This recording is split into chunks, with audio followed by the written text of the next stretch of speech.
Please give it up for your next storyteller of the evening, Mr. Patrick Perkins.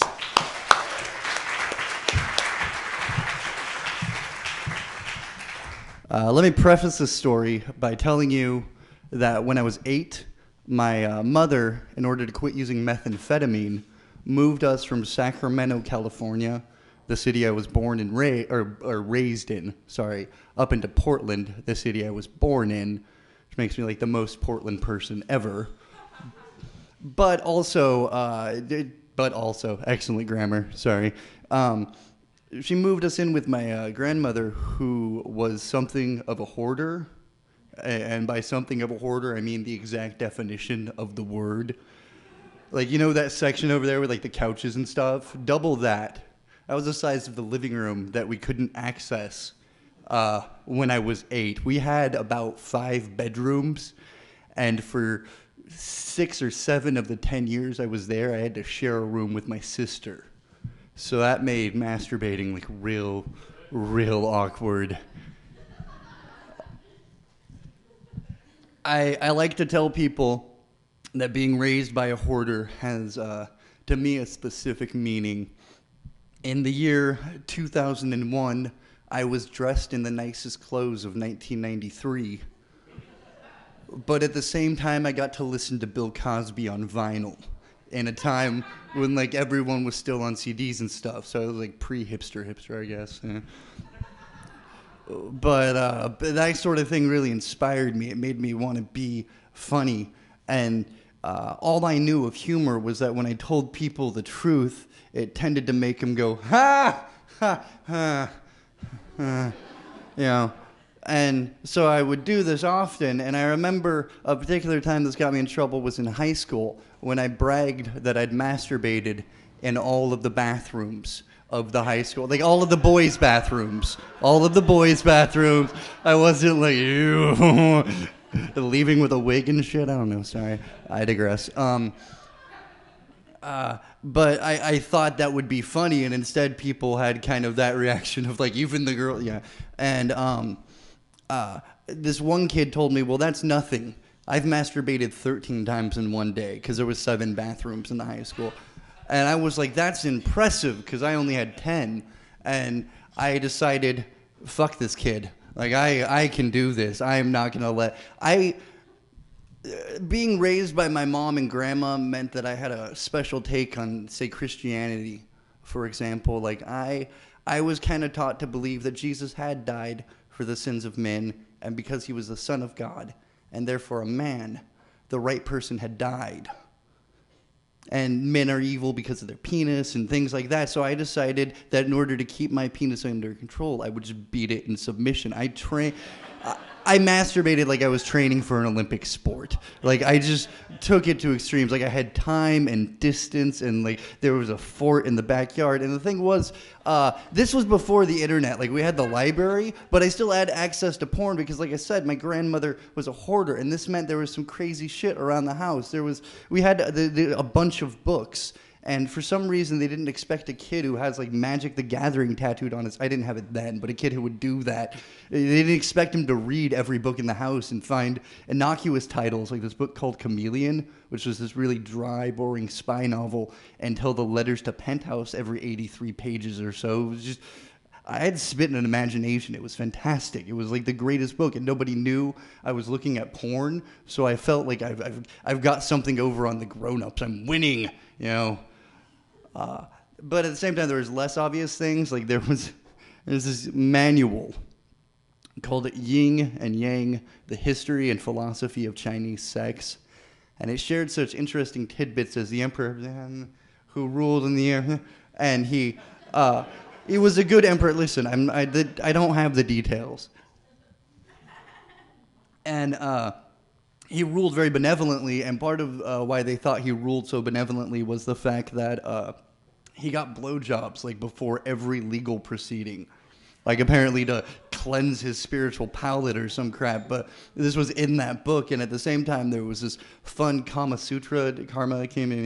sutra thing, like the Chinese version, and it had this really, really poetic language. Like the woman leans forward and takes root with her forward palms and releases the golden valley to the man's jade root. And at the time, I thought jade was like this green stone, so I thought old Asian dudes had like Hulk penises. So that was weird in high school. And I also had this porn because, like I said, I had Playboys and stuff because my grandmother, when you're a hoarder, you attach a different value to things than is there for real. Like she would buy these books, like I told you, and they would say, little 10-cent price stamps, from a thrift store or whatever. But because it said it was $8.95, that book is worth $8.95 to my grandmother. So if something belongs to someone who was close to her, no matter what it is, it goes up exponentially in value. That's why she had my great-grandfather's Playboys in her basement in the way back. I found those. It was fun. I also found porn from my step-grandfathers, these guys who I had never met. There was like 2 or 3 of them, I don't know. But their address was there, and these Playboys from that era. So I had this collection of porn that led from like the late 50s up into like the mid-70s when Bush started getting big, like literally. And then I found this very special collection. I was born in 1984, and we moved out. My mom and dad lived in that house for much of 84 and 85, and then we moved on. And I found a December of 85 penthouse and a March of 83 hustler. And I remember realizing, like, these are my dad's. We have a bond now. Like, we have, years later when I see him, we'll have something to discuss. This will be amazing. Listen, I was 13. I wasn't in a good place. Here's how bad I got at it. So this kid taunts me a little bit, saying he's masturbated 13 times. I wake up one morning thinking about this after about my 7th masturbation, maybe 8th. And I think I can beat this. I can make this thing my own, and this will make me popular, goddammit. Something, all right? This will do it.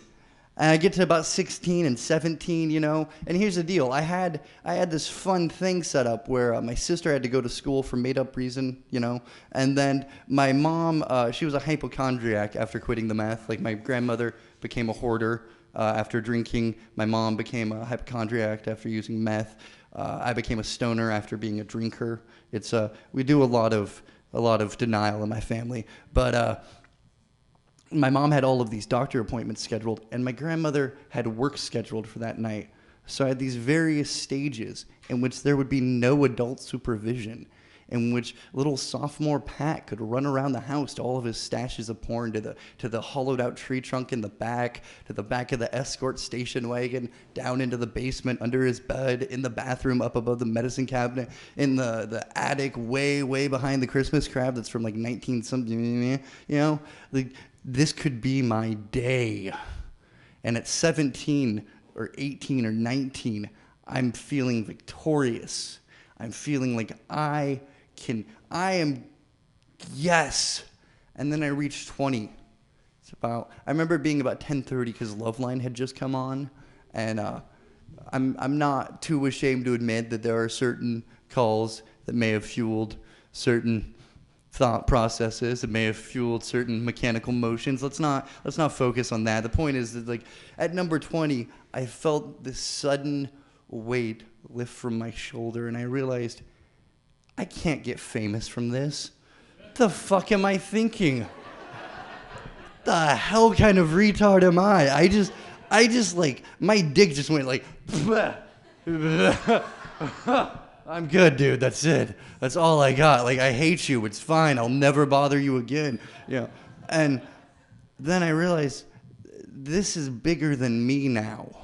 All right. I have to do this so in the future when I want to be a stand-up comedian, I'm not going to do drugs. I'm missing the 3 vertebrae like the dude said. I can't do violent stuff. I'll just be a cripple. Like, it'll suck, and I just won't walk. It'll be bad. So when I do dumb stuff, it has to be personal and emotional, and it has to be, I have to be crazy in the most emotionally narcissistic, sociopathic way possible. So screw it. I'm going for 30.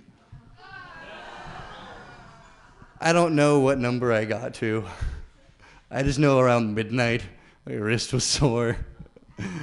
I had faked being in the bathroom for 2 hours. My mom was like, I've got a glass of Pepto. We were out of Vaseline. I was sweating more profusely than I am now. And then I realized I was done. And I went to school the next day, and I told no one. And I really didn't tell people until like 2 days later, when like I could finally like breathe, because you get like that thing right before and it fucks with your breathing. It's all crazy. I'm done. Thank you for your time.